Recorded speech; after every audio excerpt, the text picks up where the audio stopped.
আমার মুজাদ্দিদুজ জামান দাদা হুজুর কিবলা রাহমাতুল্লাহ আলাইহির জীবনীতে একটা ঘটনা পাওয়া যায়। 12টা বেজে গেছে।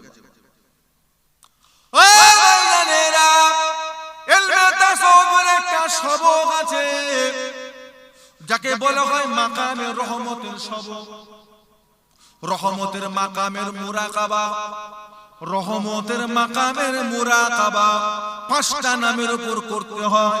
ইয়া আল্লাহু, ইয়া রহমানু, ইয়া রহিমু, ইয়া হাইয়ু, ইয়া কাইয়ুম।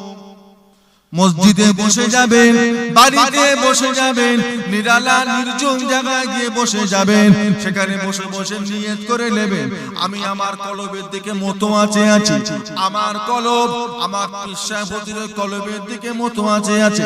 পীর সাহেব হুজুরের কলবের ওসিলা হইয়া আল্লাহ পাকের 5টা নামের দিকে মতোয়াচে আছি।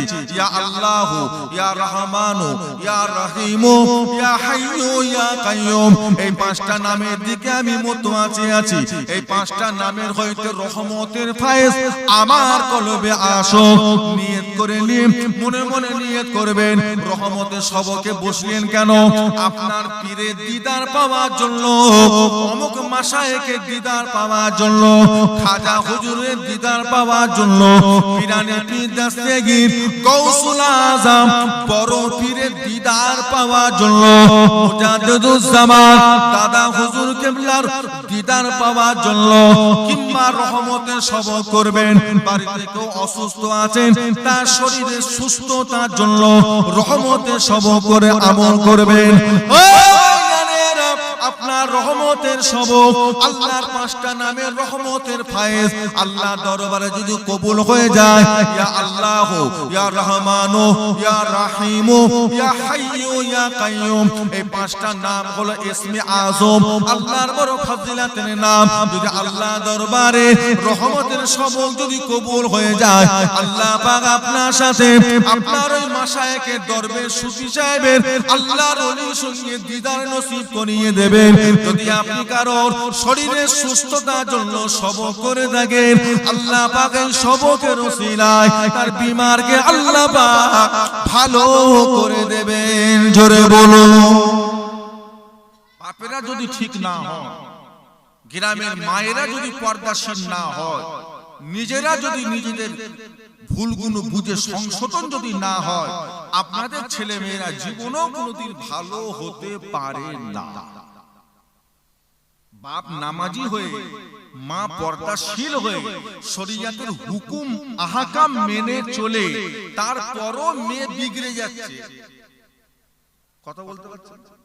তারপরও মেয়েরা বেলাইনে চলে যাচ্ছে। আর তুমি যেভাবে চলছো, তোমার ছেলে মেয়ে তোমার সামনে স্কুলে যাবে, স্কুলের ইউনিফর্ম পরে, আর ওদের ব্যাগে দেখবে একটা ড্রেস ইস্ত্রি করে গুছিয়ে রাখা আছে, শুধু পাড়াটুকু পার হতে দাও না। ওই ড্রেস গুছিয়ে স্কুলের ব্যাগে ঢুকে যাবে, আর যেটা ব্যাগে আছে ওটা শরীরে চলে আসবে, আর খুঁজে পাবে না। স্কুলে যে দেখবে তোমার মেয়ে ঘর থেকে বেরিয়েছে, আম্মা স্কুলে যাচ্ছে, একেবারে বিকাল 4টে দেখবে ঘরে ঢুকছে, তুমি মাথায় পিঠে হাত দিলেছো, আহারে বাবারে, ওহ কি পড়াশোনা করে ঘোনার ডিম। ও যখন ঘুমাবে ব্যাগটা চেক করে দেখো, ওর ব্যাগে একটা স্কুলের ড্রেস, তার সাথে একটা নিজের অন্য সালোয়ার কামিজ, অন্য একটা ড্রেস ওর ব্যাগে সাইড করে ঢুকিয়ে রেখে দিয়েছে। ওটা থাক, তোমার কোনো খবরই নেই। আর দেশের তো এই হাল, আইন কানুন ব্যবস্থা কিচ্ছু নেই, নিয়ম কানুন কিচ্ছু নেই। কে কার বউকে নিয়ে যাচ্ছে কোন হোটেলে, কে কার মেয়েকে নিয়ে যাচ্ছে কোন হোটেলে, ও হোটেল মালিকও জিজ্ঞাসা করে না, থানা পুলিশও ঝামেলা নেই। দু ছেলের মা বেরিয়ে পালাচ্ছে, থানায় গিয়ে কেস করছে, হ্যাঁ থানা মেয়ের কাছে গেল, জিজ্ঞাসা করছে কি রে চলে এলি কেন, বলছে আমি একে নিয়েই খুশি, আমি আর যাব না। তোমার ঘরের ক্ষমতা নেই ওই মেয়েটাকে তুমি সেখান থেকে বার করে নিয়ে আসো। পারো যদি তুমি আর একটা বিয়ে করে নিয়ে যাও, আমি যাচ্ছি না, আপনি আমাকে পারবেন না। দেশের আইন, এটা দেশের আইন।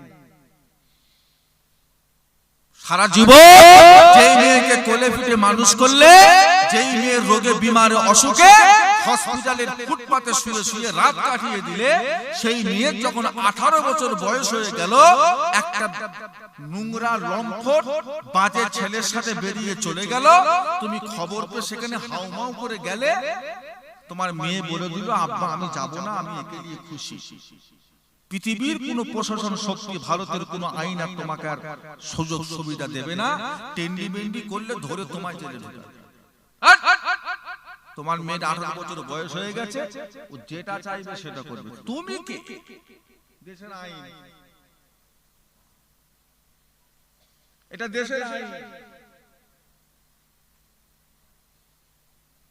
18 বছর মানুষ করার পরও তার উপরে আপনার কোনো হুকুম চালাতে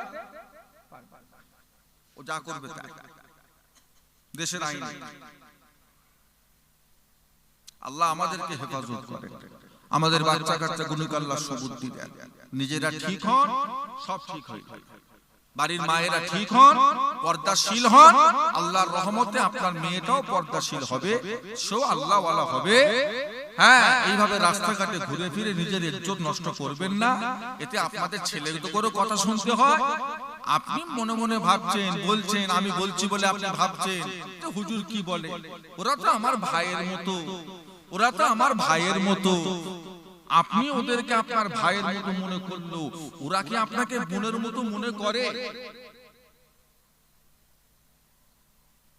আপনি ভাই মনে করছেন, ওরা কি আপনাকে বোন মনে করে? নামাজ যেমন ফরজ, রোজা যেমন ফরজ, ঠিক ওই রকম মা বোনদেরকে পর্দার মধ্যে রাখা, এটা ইসলামের একটা বড় ফরজ, নাকি ছোটখাটো ফরজ? ওজনে কম দেওয়া হলো বড় গুনাহ, মানুষের নামে মিথ্যা সাক্ষী দেওয়া হলো বড় গুনাহ, মানুষের হক মেরে নেওয়া হলো বড় গুনাহ, এতিমের উপর জুলুম করাটা হলো বড় গুনাহ, ঠিক ওই রকম পর্দা না করাটা হলো বড় গুনাহ, নাকি ছোট গুনাহ? কি গুনাহ? কি গুনাহ বলবে? আপনি গাড়ি পাড়ার ছেলেদেরকে ঢুকতে দেবেন? এই বাড়ির ছেলেকে ঢুকতে দেবেন? কি খবর? না, তোমার মৃত ছেলে বাইরে বল, ডেকে দিচ্ছি। ঘরে যাচ্ছিস কোথায়? তুই ঘরে ঢুকছিস কেন? আমার দুটো বৌমা আছে, আমার দুটো মেয়ে আছে, আমার বিবি আছে, কে কি অবস্থায় আছে, কার মাথার কাপড় আছে কি না আছে, কে জামা কাপড় কাচছে, কে গোসল করছে, কে রান্না করছে, কি অবস্থায়। তুই একটা বেগুনা পুরুষ হয়ে আমার ঘরে ঢুকছিস কেন? তুই করা লালা, তুই বাইরে থেকে ডাক, তুই ঢুকে পড়ছিস হনন করে পরের ঘরে। দাঁড়া, বাইরে দাঁড়া, আমি ডেকে দিচ্ছি। করা যদি নামটা দায়ুসের খাতায় উঠে যাবে। আল্লাহ রাসূল বলেছে দায়ুসরা জীবনও জান্নাতে সুগন্ধ পাবে না। সুগন্ধ মানে কি? কাছাকাছিও যেতে পারবে না, জান্নাতে তো যাবেই না, কাছাকাছি গেলেও যেটা খুশবু পেত সেই খুশবুটাও দায়ুসরা পাবে না। মা বোনদের করে পর্দা করা শেখা, ছেলে মেয়েকে ঠিক রাখতে গেলে বাচ্চা কাচ্চাগুলোকে সাথে করে একটু মসজিদে নিয়ে যাওয়া শেখা। একা গেলে হবে না, দায়িত্ব আল্লাহ পাক আপনাকে দিয়েছে, ওদের উপর যে দায়িত্ব হুকুম এটা আল্লাহ পাক আপনার উপর চাপিয়ে দিয়েছে।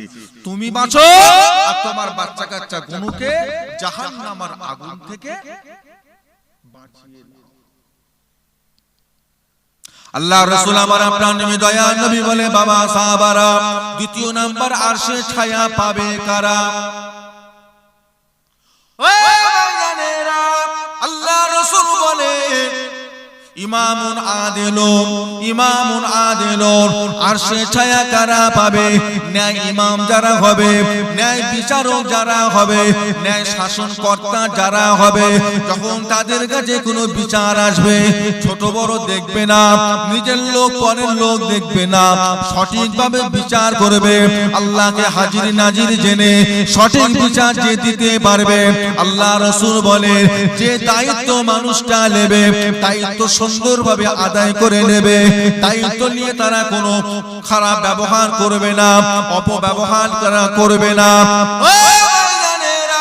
আল্লাহ রাসূল বলে ইমামুন আদিলুন, ওই রকম তারা ন্যায় ইমাম যারা হবে, ওই সমস্ত ইমাম গুলোকে, ওই সমস্ত নেতা গুলোকে, ওই সমস্ত বিচারক গুলোকে আল্লাহ পাক কাল কিয়ামতের ময়দানে মাহশারে আরশ পাকের ছায়া নসিব করে দেবেন। জোরে বলো, জোরে বলুন।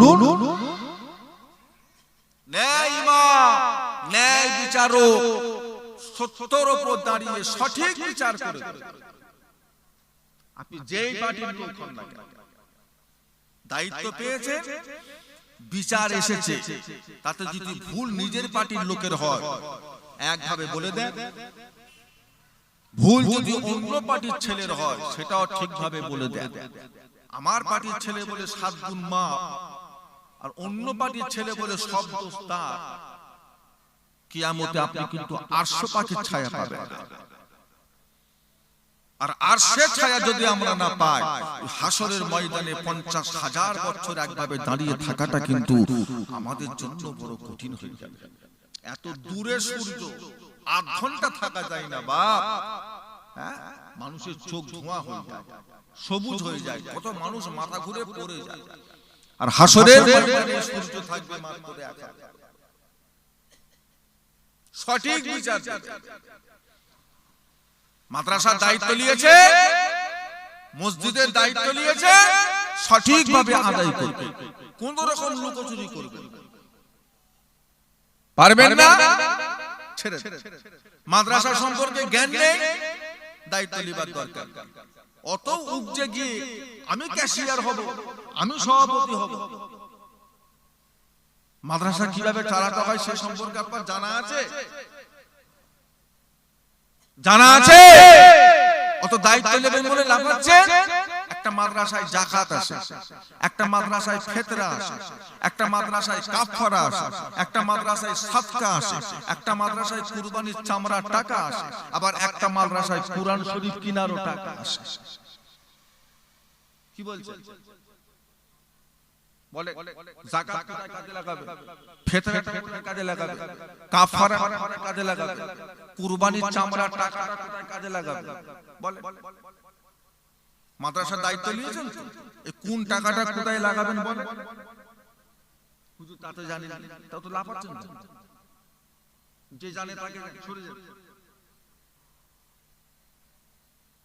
বর্তমান সময়ে কেউ যদি বলে হুজুর আমি জাহান্নামী হতে চাই, জাহান্নামে যেতে চাই, তবে বেশি গুনাহ করে যেতে পারবো না, অল্প গুনাহ করে জাহান্নামে যাব, কি সেটা? আমি বলবো তুমি একটা মাদ্রাসার দায়িত্ব নাও, তোমায় অন্য কোনো গুনাহ না করলেও চলবে। তুমি একটা মাদ্রাসার দায়িত্ব নাও, অন্য গুনাহ না করলেও চলবে, ওই মাদ্রাসায় তোমাকে টেনে জাহান্নামে নিয়ে যাবে। কঠিন ব্যাপার। 5,000 টাকা যাকাত হিসাবে দিল, সেই টাকাটা আপনি হুজুরের বেতন দিচ্ছেন। গ্রামের মানুষটা 2,000 টাকা আপনাকে কোরআন শরীফ কিনতে দিল, তার বাপের সবরেসানির জন্য সাদকায়ে জারিয়া হিসাবে ওই 2,000 টাকা দিয়ে আপনি সিমেন্ট মাটি কিনছেন। হলো দায়িত্ব হলো? উনি বলেছে বাবা 2,000 টাকা লে মাদ্রাসায় কিছু কোরআন শরীফ কিনে দিস। উনি টাকা দিয়ে মাদ্রাসায় গিয়ে দেখছে কোরআন তো পুরো লাট সামসেটের উপর, বলছে আবার কোরআন কিনবো। এক কাজ করি, ওই পিসাবখানার ওই সাইডের প্রাচীরটা কিছুটা প্লাস্টার বাকি আছে, এই টাকা দিয়ে প্লাস্টারটা করিয়ে উনি ওই টাকা দিয়ে সিমেন্ট মাটি দিচ্ছে। আর গ্রামের মানুষ যাকাত দিয়েছে 5,000 টাকা, দুটো হুজুরের বেতন বাকি ছিল, বলছে আড়াই আড়াই করে দুজনকে দিয়ে বলছে তোমরা এটা রাখো, আবার পরে দিচ্ছি। হ্যাঁ, হুজুরকে যাকাত দেওয়া যাবে? কথাই বলে না। হুজুর যে মাইনেটা চাইছে এমনি এমনি চাইছে না খেটে চাইছে? তা হুজুর যদি খেটে মেহনত করে মাইনে পায়, সেটা যাকাত হিসাবে যাকাতের টাকা পাবে না এমনি টাকা পাবে? তা যাকাত আমার বাড়িতে একটা ছেলে থাকে, আমার বাড়িতে কাজ করে, তাকে আমি প্রত্যেকদিন 100 টাকা করে দিই, মাসের শেষে 3000 টাকা আমি বেতন দিই। আচ্ছা, এই 3000 টাকাটা আমার এমনি টাকা থেকে না দিয়ে যদি যাকাতের টাকা দিই, হবে? কেন হবে না? টাকা দিচ্ছি, হবে না? যাকাতের টাকা নিঃস্বার্থে দিতে হবে, ওটা খেটিয়ে দিলে নিঃস্বার্থে তাকে মাইনে বুঝিয়ে দিতে হবে। এবার সে আপনাকে বলল, ভাই আমার বোনের বিয়ে, যদি কিছু যাকাত টাকা দিতেন, এটা তো আমাকে এমনি দিলেন, যদি কিছু যাকাত দিতেন, আপনি তো দেন, তাকে আপনি যাকাতের টাকা 10,000 টাকা বলে দেন, এটা তোর বোনের বিয়ের লেগে আমি যাকাত দিলাম, তা বলে তার মাইনের টাকা আপনি যাকাতের টাকা দেবেন, ওটা হবে না। এখন সব ধরেছে, ব্যাঙের ছাতার মতো হচ্ছে মাদ্রাসা। এক একটা মাদ্রাসা 3টে 4টে 5টা 6টা করে গাড়ি চলছে, গোটা এলাকা জুড়ে হু হু করে ঘুরছে, দাও না বাবা, দাও না বাবা। তো কইভাবে মাদ্রাসাতে কে বলেছে? তোকে কে দায়িত্বটা দিল এইভাবে মাদ্রাসা? ইসলাম বাঁচাবার দায়িত্ব তো একা। একটা বাপ তার ছেলেকে ইংলিশ মিডিয়ামে পড়াচ্ছে, মাসে 5,000 টাকা খরচা করে। একটা বাপ তার ছেলেকে মাসে 1,500 টাকা খরচা করে কোরআন পড়াতে পারবে না? কথা বলছেন না? পারবে? পারবে না? ফ্রি কিসে? ফ্রি আবার ফ্রি জামানা আছে? আপনার ছেলে দুবেলা মাদ্রাসায় খাচ্ছে, আপনার ছেলের লেগে 2টো হুজুর রাখা হয়েছে, একটা আরবি, একটা বাংলা, একটা ইংরেজি। আপনার ছেলের জন্য মাদ্রাসায় পাখার ব্যবস্থা করা হয়েছে, বাথরুমের ব্যবস্থা করা হয়েছে, সাবমার্সেলে পানি তোলা হচ্ছে, গোসল করছে, খরচা নেই? আপনার ছেলে যদি আপনার ঘরে থেকেও পড়াশোনা করে, তাতেও তো আপনার ছেলের ভিতরে সারাদিনে 50 টাকা খরচা আসে না?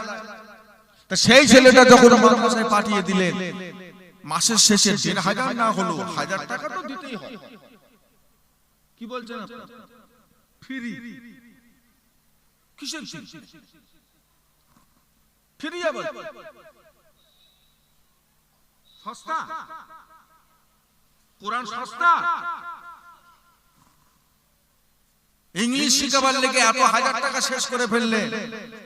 ইংলিশ শিখাবার লেগে আপনার বাড়িতে 2টো ম্যামের ব্যবস্থা করেছেন, 1200 করে 2400 টাকা মাইনে দিচ্ছেন ওই 5 বছরের ছেলেটার জন্য। আর একটা ছেলেকে 30 পারা কোরআনের হাফেজ করছেন, আল্লাহর কালাম শিখছে, আল্লাহর কথা শিখছে, হাফেজ হচ্ছে, খরচা নেই?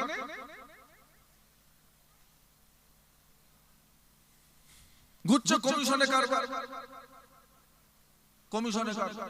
মাদ্রাসার সাথে কন্টাক্ট করে নিয়েছে গাড়িওয়ালা, তোদের মাসে কত লাগবে বল।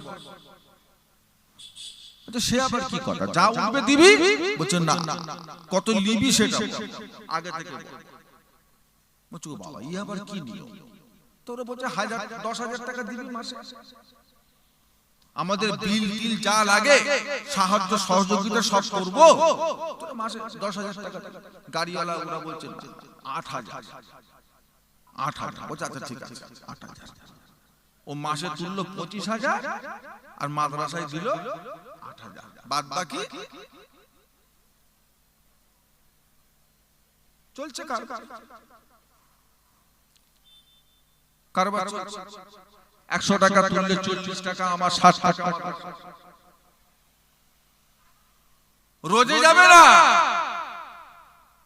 আপনি যদি বলে তুমি আমার মাদ্রাসায় খেদমত করো, তোমাকে প্রত্যেক রোজ 400 টাকা করে দেবো, তাতে 1000 উঠুক 2000 উঠুক, দিনের শেষে আর 500 উঠুক, সে আমরা বুঝে নেবো, সমস্যা নেই। তোমাকে আমরা প্রত্যেকদিন 400 টাকা করে দেবো, সকাল 10টায় বেরোবে, মাগরিব বেলা ঢুকবে, 400 টাকা ও কাজ করবে।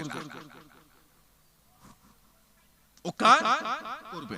দিগদেরিয়া থেকে গাড়িটা নিয়ে 34 নম্বর জাতীয় সড়কে উঠে কিছুটা বাম দিকে গিয়ে ওই ফাঁকা ময়লা টয়লা ফেলে ওই জায়গায় গাড়ি সাইড করে দিয়ে চুপচাপ গাড়ির ভিতর বসে বসে ফোন ঘাটবে। ও জানে আমি খাটলো 400 পাবো, না খাটলো ও কি করতে খাটবে।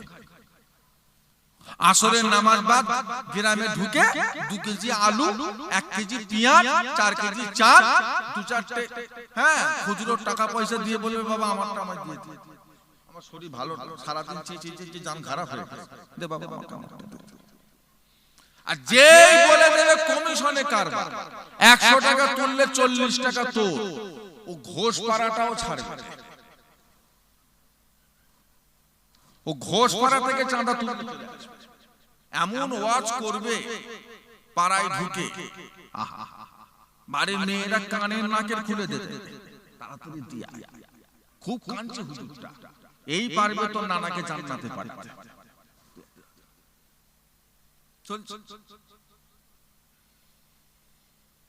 ফ্রি পড়াবেন, ছেলেকে যাকাত খাইয়ে মানুষ করার চিন্তা ভাবনা করবেন না। ওই মাদ্রাসায় পড়বে আর এলাকার লোকেদের চামড়া, কুরবানির চামড়ার টাকা, কার ছেলে অসুস্থ বিমার হয়ে রোগে হসপিটালে পড়ে আছে, তার একটা সদকার টাকা, হ্যাঁ যাকাতের টাকা, কাফারার টাকা, কার বাপ মরার আগে নামাজ কাজা করে গেছে সেই টাকা, এসব খাইয়ে ছেলেকে মানুষ করবে না। এটা ভুল করছে, এটা ভুল করছেন আপনি। ও ছেলে ভালো ছেলে হবে, যে ছোট থেকে যাকাতকে, ফিতরাকে, কুরবানির চামড়ার টাকাকে মানুষ হয়েছে, ও বড় হয়ে ওই খাবে, ওই যাকাতই খাবে, ফিতরাই খাবে। চেষ্টা করবেন সব সময় নিজের মেহনতের হালাল টাকা খাইয়ে ছেলেকে মানুষ করবে। তাতে যদি 1 মাসের মাইনে দিতে দেরি হয়, যে বলে নেবো স্যালেন্ডার হয়ে যাব, আমার ছেলেকে বার করে দেব না, আমার ছেলেকে যাকাত খাওয়াবে না, ফিতরা খাওয়াবে না, কারো চামড়ার টাকা খাওয়াবে না, আমার ছেলে খাবে আমার মেহনতের টাকা। আমার ছেলে হাফেজ হবে, যা খরচ 3 বছর 5 বছরে সেটা আমার মেহনত করে সেই টাকা দিয়ে আমার ছেলেকে খাইয়ে মানুষ করব, পরে যাকাত খাইয়ে মানুষ করব। যদি পারে ছেলেকে মাদ্রাসায় দেন, যাকাত খাওয়াতে দেবেন।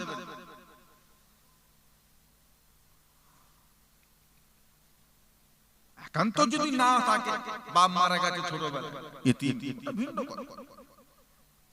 আপনি সব পাচ্ছেন, আস্তে আস্তে ঘর প্লাস্টার হচ্ছে, রং হচ্ছে, মোটরসাইকেল হয়ে যাচ্ছে, সব হয়ে যাচ্ছে, আর ছেলের বেলায় হবে না কেন? রাগ করছেন আপনারা? আমার ভাইজানেরা, বাবাজিরা, দোস্তরা,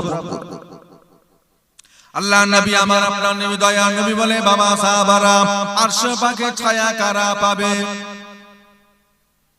ও ভাইজানেরা, নবী আমার বলেন, রাসূলুন কলবুহু মুআল্লাকুন ফিল মাসাজিদে, রাসূলুন কলবুহু মুআল্লাকুন ফিল মাসাজিদে। আল্লাহ রাসূল বলেন, মসজিদে আযান হয়ে গেল, মসজিদে আযান হয়ে গেল, মুসল্লিরা নামাজের জন্য মসজিদে সবাই রওনা হয়ে গেল, নামাজ হয়ে গেল, মুসল্লিরা যে যার মতো নেমে চলে এলো। তবে মুসল্লিদের অন্তর গুনাহ আল্লাহর ঘরে রেখে দিয়ে এলো। আবার যখন আযান হয়ে গেল, জামাতের জন্য আবার মসজিদে চলে গেল, নামাজ হয়ে গেল, মুসল্লিরা নিচেই নেমে চলে এলো, মুসল্লির অন্তরটা আল্লাহর ঘরে রেখে দিয়ে চলে এলো। আবার যখন আযান হয়ে গেল, আবার মুসল্লি নামাজের জন্য মসজিদে চলে গেল। ও ভাইজানেরা, আল্লাহ রাসূল বলে, যে মানুষটা জামাতের সাথে নামাজ পড়ে, যারা জামাতের সাথে নামাজ পড়বে, জামাতের সঙ্গে যারা নামাজ পড়া যাদের অভ্যাস থাকবে, ওই সমস্ত নামাজি গুণকে, ওই সমস্ত নামাজি মুসল্লি গুনাহকে আল্লাহ কাল কিয়ামতের ময়দানে মাহশারে আরশ পাকের ছায়া নসিব করে দেবেন। জোরে বলুন, জোরে বলুন। এখানে আল্লাহ রাসূল বয়সের কথা বলে, তবে নবী বলেছে জামাতের সাথে নামাজ। বাড়িতে একা নামাজ পড়বেন, আর 2 কদম হেঁটে গিয়ে একটু মসজিদে জামাতে গিয়ে নামাজ পড়বেন, তাতে সওয়াবের কম বেশি আছে না? অল্প কম বেশি? ও বাবাজি, অল্প কম বেশি 19-20 কথা বলে না, 19-20। আল্লাহ রাসূল বলেছেন, যেই নামাজটা তুমি বাড়িতে একা পড়েছো, সওয়াব তো পেয়েছোই, ওই নামাজটা যদি একটু কষ্ট করে জামাতে গিয়ে পড়তে, আল্লাহ তোমাদের সওয়াবের পরিমাণটা 27 গুণ পর্যন্ত আল্লাহ বাড়িয়ে দিতেন। একটু মহব্বতে বলা গেল না? কত গো? আমাদের সওয়াবের দরকার নেই, জামাতে গিয়ে করবেন। প্রত্যেকটা কদমে কদমে নেকি পাবে। একটা সময় আসবে বাবা, একটা সময় আসবে হাত পড়ে যাবে, পা পড়ে যাবে, অসুস্থ হয়ে যাবে, বিমারি হয়ে ঘরের ছেলেরা বাচ্চারা জানালার পাশে আপনাকে শুইয়ে রেখে দেবে। মসজিদের মাইকের আজানের আওয়াজ কানে আসবে, সবাই টুক করে হেঁটে হেঁটে মসজিদে যাবে। আপনার ইচ্ছা গেলেও কিন্তু সেদিন আপনি আর মসজিদে যেতে পারবেন না।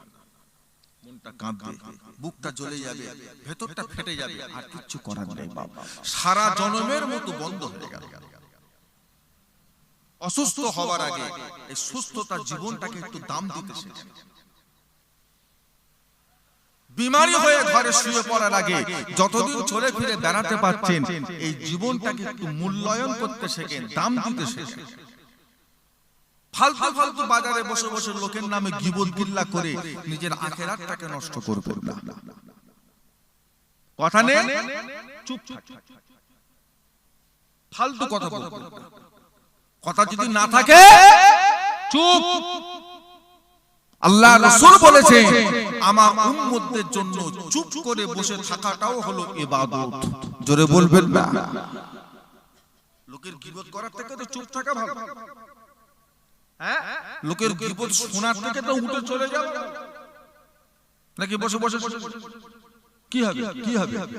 নিজে যতটুকুটা কামাই করেছো আমল, যার নামে তুমি গীবত করছো, যার নামে গীবত শুনছো, সব তোমার আমল গুনাহ পাখির মতো ডানা লেগে উড়ে উড়ে উড়ে উড়ে সব তার আমল নামায় চলে যাবে, আর তার গুনাহগুলো সব উড়ে উড়ে এসে তোমার ঘাড়ে এসে পড়বে। কিয়ামতের ময়দানে মাহশারে এরা অবাক হয়ে যাবে, আল্লাহ আমার নামাজ কোথায় গেল? ও রব্বুল আলামিন, আল্লাহ পাক আমার রোজা কোথায় গেল? ও রব্বুল আলামিন, আল্লাহ পাক আমার ইবাদত কোথায় গেল?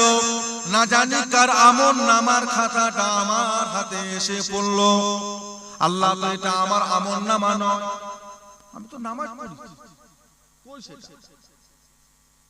আল্লাহ পাক আমি রোজা রেখেছি, আমার রোজাগুলো কোথায় গেল? আমি মসজিদে বসে বসে জিকির করেছি, আল্লাহ আমার জিকিরটা কোথায় গেল? ও আল্লাহর ফেরেশতারা দেখো তো, মনে হয় খাতাটা ভুল হয়ে গেছে, এটা আমার খাতা নয়, অন্য কারোর খাতা আমার কাছে চলে এসেছে। আল্লাহর ফেরেশতারা বলবে না না, এটা তোমারই খাতা, তুমি কি ভুলে গেছো? অমুকের নামে তুমি গীবত করেছো, অমুকের নামে তুমি গীবত করেছো, অমুকের নামে তুমি পিছনে কথা বলেছো। এই সমস্ত কাজগুলো করার জন্য তোমার জীবনের নেক আমল গুনাহ সব তাদের কাছে চলে গেছে, তাদের গুনাহগুলো এসে এসে তোমার গুনার খাতাটা ভারী হয়ে গেছে। বান্দা বলবে, ও ফেরেশতারা এই তো ভুল হয়ে গেছে, এটা আমার খাতা নয়। কার খাতায় আমাকে দিলে? আমারটা দাও। কত নামাজ পড়েছি সে কই? সে বান্দা খাতা ঠিক আছে, নামাজ পড়েছো অস্বীকার করা যাচ্ছে না, আবার যে গীবতও করেছো, আসর নামাজ পড়ে চায়ের দোকানে বসে মাগরিব পর্যন্ত যে গীবত করলে, এইগুলো কি হবে? তোমার আসরে গেছে, মাগরিবও গেছে, শুধু গাধার খাটান খেটে গেছো, লাভ কিছু নেই। কিয়ামতে দেখবে খাতা ফাঁকা। চুপ থাকবে, কথা নেই, বার্তা নেই, কিছু বলার নেই, চুপ। ফালতু বকবেন। সময় করে করে মসজিদে গিয়ে জামাতের সাথে নামাজ পড়বেন, এটাই থাকবে, এটাই থাকবে। আল্লাহ পাক বংশ দিয়ে বিচার করবেন না, আল্লাহ পাক বান্দার টাকা পয়সা দিয়ে বিচার করবেন না, আল্লাহ পাক বান্দার গায়ের রং দিয়ে বিচার করবেন না।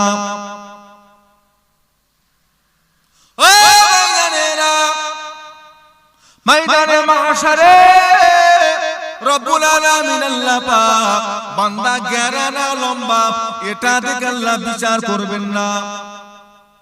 যদি আল্লাহ ময়দানে মাহশারে বান্দার গায়ের রং দিয়ে বিচার করতেন, টাকা পয়সা দিয়ে বিচার করতেন, বান্দা আর কোন বংশের মানুষ এটা দিয়ে যদি বিচার করতেন, বান্দা কোন এলাকার মানুষ, পৌরসভায় থাকে না পঞ্চায়েতে থাকে, পাকা বাড়িতে থাকে না মাটির ঘরে থাকে, এই সব থেকে যদি আল্লাহ বিচার করতেন তাহলে কি হতো?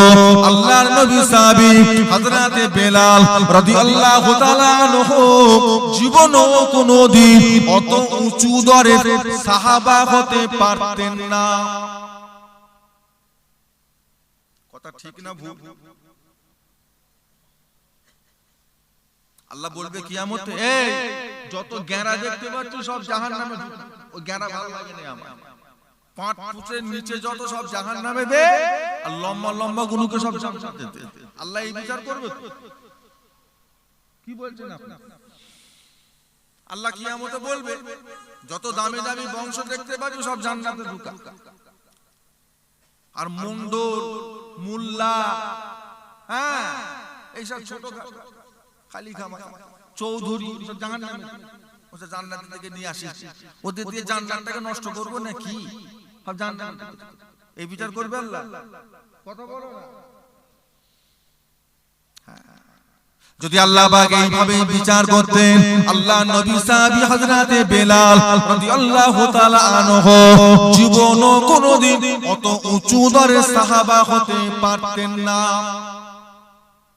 ও ভাইজানেরা, হযরতে বেলাল আল্লাহ পাক কেমন দরজা দিয়েছিলেন, আল্লাহ পাক তেনাকে কেমন তওয়াক্কার মানুষ করেছিলেন। নবী আমার যখন মেরাজ শরীফে ছিলেন, নবী আমার মেরাজ শরীফে গিয়ে আল্লাহর জান্নাত যখন ঘুরে ফিরে বেড়াচ্ছেন, এমন সময় নবী আমার একটা পায়ের আওয়াজ শুনতে পেলেন, চলার আওয়াজ, খসখসে আওয়াজ নবী আমার শুনতে পেলেন। আল্লাহ নবী বলে, জিবরাইল এই আওয়াজটা কার? এই যে পায়ের আওয়াজটা শোনা যায়, এই আওয়াজটা কার পায়ের আওয়াজ? আমার আগে যেন কে হাঁটে, ডান দিকেও নয় বাম দিকেও নয়, আল্লাহ নবী পিছনের দিক থেকে নয়, আগে থেকে কে যেন হাঁটছে। হযরতে জিবরাইল জবাব, ইয়া রাসূলুল্লাহ হাবিবাল্লাহ, আপনি যে পায়ের আওয়াজটা শুনতে পেলেন এটা জান্নাতে চলার আওয়াজ নয়। ইয়া রাসূলুল্লাহ হাবিবাল্লাহ, এই যে আওয়াজটা শুনতে পেলেন এটা দুনিয়ায় চলার আওয়াজ। ইয়া রাসূলুল্লাহ হাবিবাল্লাহ, এই আওয়াজটা অন্য কারোর আওয়াজ নয়, এই আওয়াজটা হলো আপনার সাহাবী মদিনার মসজিদে নববী শরীফের মুয়াজ্জিন হযরতে বেলাল রাদিয়াল্লাহু তাআলা আনহুর পায়ের আওয়াজ। ইয়া রাসূলুল্লাহ হাবিবাল্লাহ, হুজুর আপনি জানেন না আপনার বেলাল যখন দুনিয়া জমিনে চলে ফিরে বেড়ায়, ওনা দুনিয়া জমিনে চলাফেরা করার পায়ের আওয়াজটা আল্লাহর জান্নাত পর্যন্ত পৌঁছে যায়। এটা বেলালের পায়ের আওয়াজ। কি ছিল বেলাল? না ভালো বংশ, না কোটি কোটি টাকার মালিক, না ভালো গায়ের রং, না মক্কা মদিনায় বাড়ি। কথা বলবেন? না খুব সুন্দর চেহারা, তাই কি? জান্নাত থেকে নবী বলছে, এই হুর, এই হুর, এখানে এখানে সুন্দর হুরকে ডেকেছে, আরো 2-4টা হুরকে ডেকে বলছে, এটা আবু বকরের, এটা ওমরের, এটা হযরতে আলী, এটা হযরতে উসমান। একটা হুরকে বলছে, তুই হলি বেলাল। বলছে, আমি কালোকে লুকি। হুরটা বলছে, আমিও কালো। বলছে, হুজুর ওনাদের বেলায় অত বড় বড় সাহাবা, আর আমার বেলায় বেলাল কালো সাহাবা। আমি এত সুন্দর, আমার সাথে কালো মানায়, আমি কালো। আল্লাহ রাসূল হুরটাকে বলেছিলেন, তুমি জানো না বেলালের ঈমানটা হলো কঠিন ঈমান। বেলালের পয়সা ছিল না, টাকা ছিল না, ঘর ছিল না, বাড়ি ছিল না, ঠিকই কথা, তবে বেলাল যে কষ্ট করে ঈমানটাকে নিজের মধ্যে রেখেছে এটা কিন্তু খুব কম ব্যাপার নয়। আপনি তো 100 টাকায় বিক্রি হয়, আপনি নবীর জামানায় হলে অনেকে বলে যে আমরা যদি নবীর জামানায় হতো বড় বড় সাহাবা হতো, তুই পাক্কা মুনাফিক হতিস, তুই পাক্কা, তুই নবীর দুশমন বেশি হতিস, তুই নবীর দলে না, তুই আবু জেহেলের দলে থাকিস। জীবনে একবার নবীকে দেখলো, রাস্তার পাশে বাঁধা ছিল, জীবনে একবার নবীকে দেখলো, সেই নবী এসে বলে গেল বেলালকে, বেলাল কে বাবা? আমি একজন গোলাম। আপনি কে? না, আমার নাম মুহাম্মদ। কি করে? আমি এক আল্লাহ দ্বীনের প্রচার করি, আল্লাহ দ্বীন ইসলামের খেদমত করি। এই এতটুকু কথা বেলাল শোনার পরে যেভাবে ঈমানটা আটকে রেখেছিল, তারপরে কত জুলুম, কত অত্যাচার, কত কথা, কত ব্যাঘা, মরুভূমির উপরে শুইয়ে দিয়ে বুকে বড় বড় পাথর চাপিয়ে কত কষ্ট, পারে নেই। মুখ থেকে খালি একটাই শব্দ, আহাদ আহাদ আহাদ, আল্লাহ এক, আল্লাহ এক, আল্লাহ এক। জোরে বলুন না সুবহানাল্লাহ। পেরেছে? আমার বেলালের ঈমানটা যেমন তেমন ঈমান নয়, আমার বেলালের ঈমান বড় কঠিন ঈমান। দেখেছে জান্নাতে পায়। যদি জিজ্ঞাসা করা হয় আল্লাহ রাসূলের কাছে 1.5 লক্ষ সাহাবার ভিতরে বেলাল কি সবচেয়ে দামি, ওনার থেকে কি দামি দামি সাহাবা ছিল না? কথা বলেন না। আল্লাহর নবীর এমন সাহাবা ছিলেন,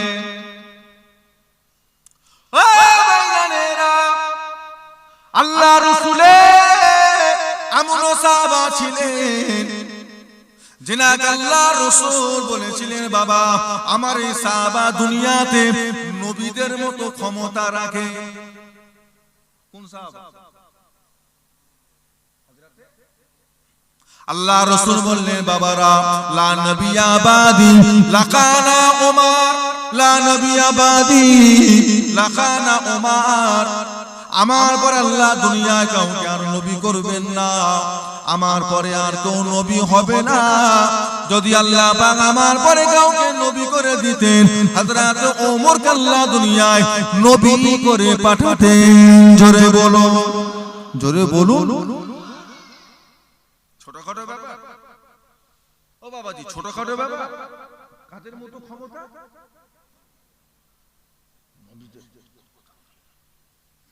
শয়তান রাস্তা পরিবর্তন করতে ওমর ফারুককে দেখতে। সবার তো মিজাজ সমান।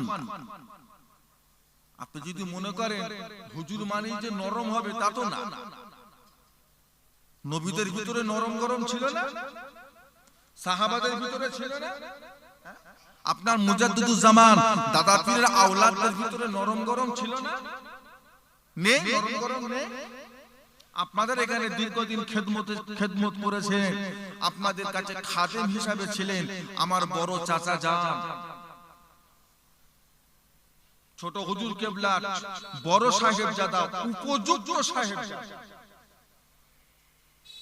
উপযুক্ত সন্তান, পীরে কামেল শাহ সুফি আলা হযরত আমার কালিমুল্লাহ সিদ্দিকী চাচা যান রাহমাতুল্লাহ আলাইহি।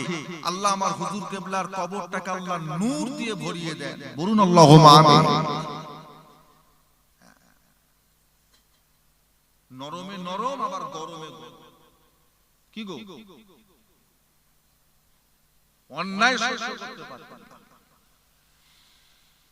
আবার জায়গা মতো পুরো পানি, পুরো মাটি, আবার জায়গা মতো। ছোট ছোট বাচ্চা বাচ্চা ছেলে দেখলে আদর করতেন, কাছে ডাকতেন, চুমু খেতেন, হাঁকার মারতেন না, ওদের করে মারধর করলে আবার রাগ করতেন। আবার যদি কোনো ধামরা ছেলে, বড় ছেলে যদি মাথায় টুপি না দিয়ে যদি সামনে যেত, কাপড় যদি কাঁটের নিচে নেমে যেত,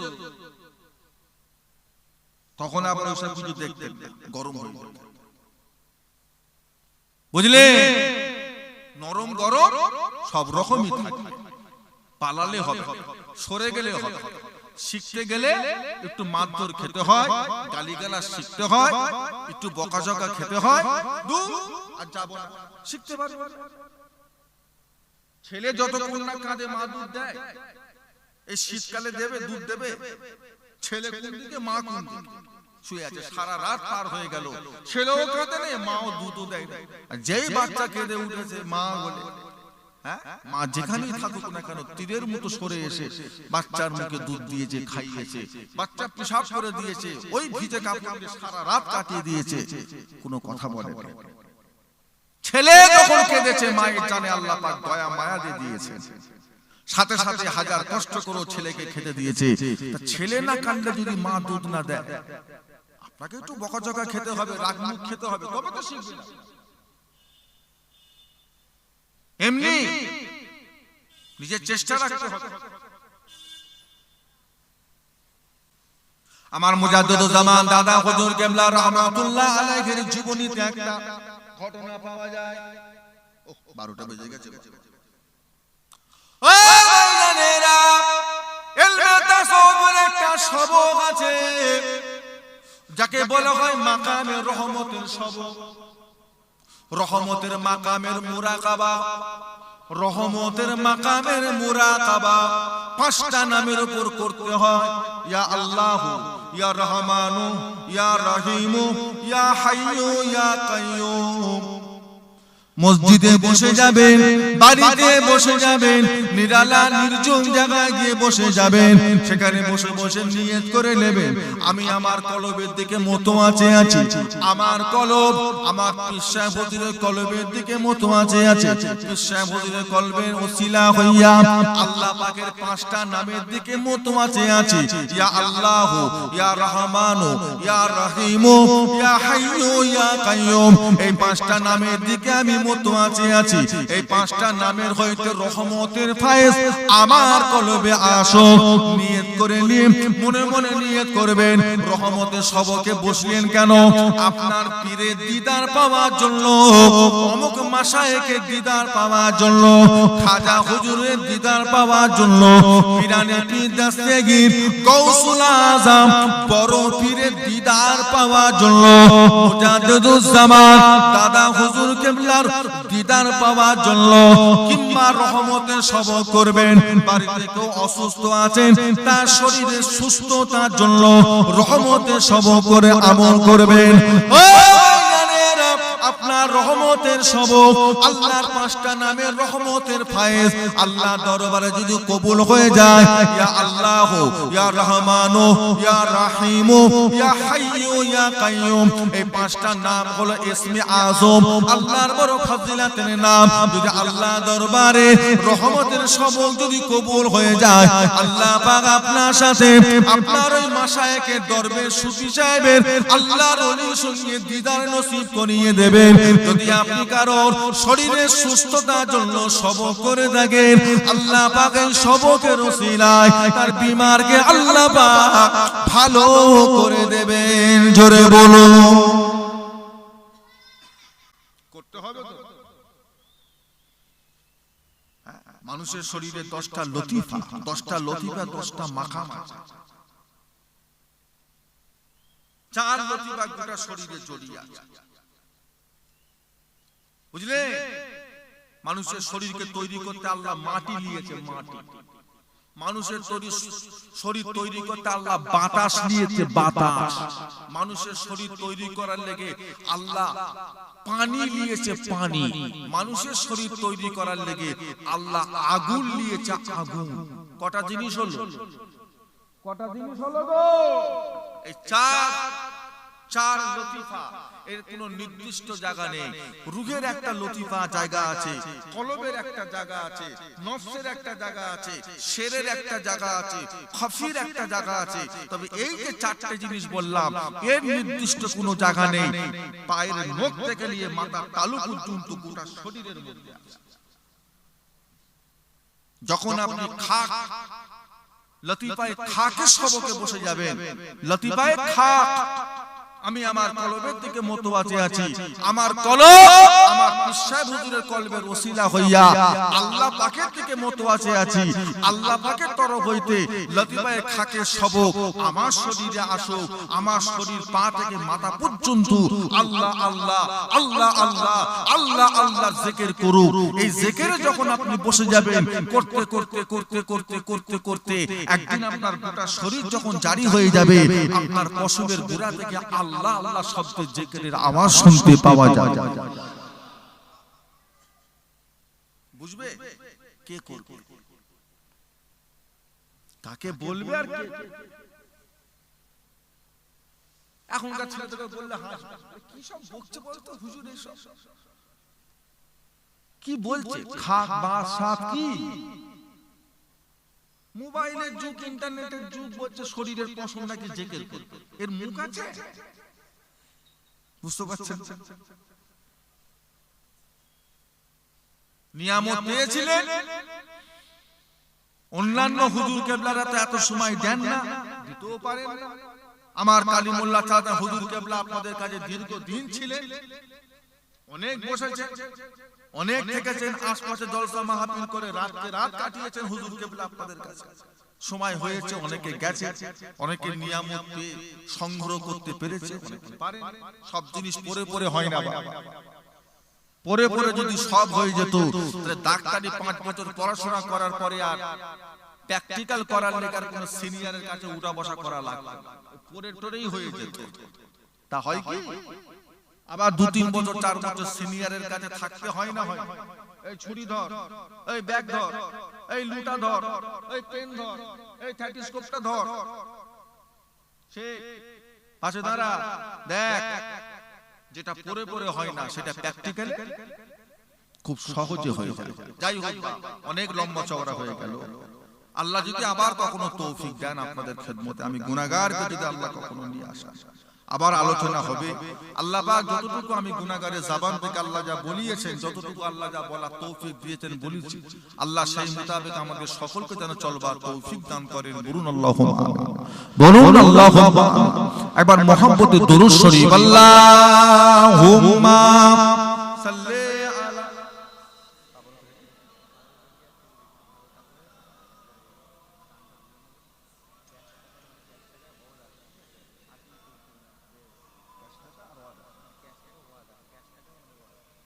हमें जानो दिल से प्यारा मोहम्मद, मोहम्मद की हमो है हमारा मोहम्मद, जो आंखों में आए तो कब तक रहेगा पर्दा हमारा तुम्हारा मोहम्मद।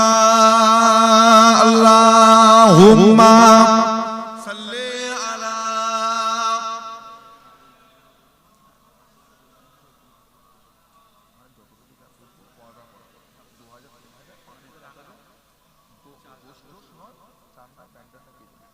सदा है महशरों में लब्बैक लब्बैक, जहाँ उम्मतों ने पुकारा मोहम्मद, शफाअत है मुंतज़िर अहाले महशर, कि अब करते हैं कुछ इशारा मोहम्मद। हमें जानो दिल से प्यारा मोहम्मद, मोहम्मद की हम हमारा मोहम्मद। अल्लाहुम्मा सल्ले अला।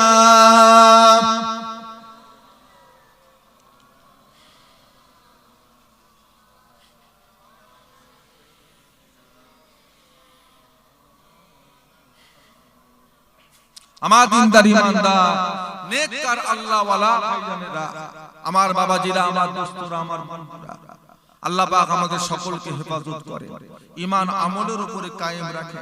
আল্লাহ পাক আমাদের সকলের শরীরকে আল্লাহ সুস্থ রাখে। আল্লাহ পাক আমাদের সকলের খাতেমা বিল খায়র, কলেমা পড়তে পড়তে আল্লাহ যেন মরণ নসিব করেন। বলুন আল্লাহুম্মা আমিন। আল্লাহ পাক আমাদের সকলকে যেন আখিরাতে নাজাত দেন। আল্লাহ পাক আমাদের সকলের কবরগুনা যেন বেহেশতের গোলাপ ফুলের বাগান বানিয়ে দেন। সকলে বলুন আল্লাহুম্মা আমিন। মুক্তাসার করলাম, এখন দোয়া হবে।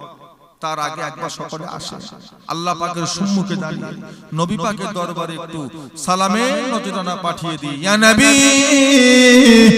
সালামু